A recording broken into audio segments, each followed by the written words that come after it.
Barack ওবামাকে যখন ছোটবেলায় ক্লাসে এম ইন লাইফ রচনা লিখতে দেওয়া হয়েছে, তোমরাও তো এম ইন লাইফ রচনা লিখছো অনেকবার, ঠিক না?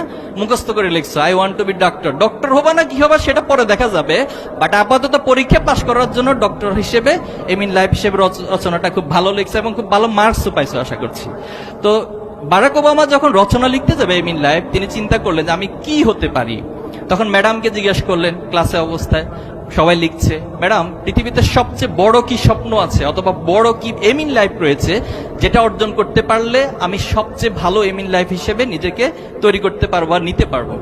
তখন ম্যাডাম চিন্তা করে বলল, যেহেতু আমেরিকা হচ্ছে পৃথিবীর পরাশক্তি, পৃথিবীর সবার উপরে তার দাপট রয়েছে, যে কোনো যেভাবে হোক, কলোনিয়ালি হোক, নিউ কলোনিয়ালিজম হোক, যে কোনো মাধ্যমে হোক, সে পৃথিবীতে তার পরাশক্তিকে স্টাবলিশমেন্ট করতে পারছে। তো তখন ম্যাডাম বলল যে তুমি যদি আমেরিকার প্রেসিডেন্ট হতে পারো, এটা পৃথিবীর সবচেয়ে সেরা এম ইন লাইফ। তখন বারাক ওবামা সেখানে লিখলেন, I want to B the president United states.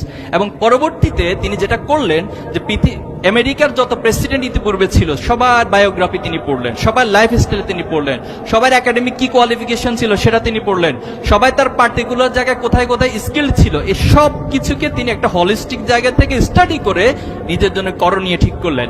এবং তার প্রমাণ আমরা দেখেছি যে তিনি পরবর্তীতে আমেরিকার প্রেসিডেন্ট হতে পেরেছেন। এজন্য তুমি তোমার স্বপ্নকে কোথায় নিয়ে যেতে চাও, তুমি নিজের ঝোঁক প্রবণতা কোন দিকে আছে, কোন দিকে তুমি মুভ করলে নিজের জন্য কমফোর্ট ফিল করো, সেটা বাছাই করেই তোমাকে সেদিকে যেতে হবে এবং প্রস্তুতি নিতে হবে। তোমাকে সার্বিক শুধুমাত্র এখন তুমি স্বপ্ন দেখলা, আমার আগে আমাদের স্যার বলেছেন আবুল কালাম, এপিজে আব্দুল কালামের উদাহরণ দিয়ে, যে স্বপ্ন হচ্ছে সেটা যেটা তোমাকে ঘুমাতে দিবে না, তোমাকে অল টাইম একটা প্রেরণা, একটা প্রেষণার মধ্য দিয়ে নিয়ে যাবে যে আমাকে আমার এই স্বপ্ন, আমার এই গোল অবশ্যই বাস্তবায়ন করতে হবে। আর একটা কাজ করতে হবে, লেগে থাকতে হবে। তুমি যখন একটা স্বপ্ন অথবা একটা প্রচেষ্টার মধ্যে অল টাইম লেগে থাকবা, মনে করবা যে একটা না একটা পর্যায়ে তুমি অবশ্যই সফল হবা।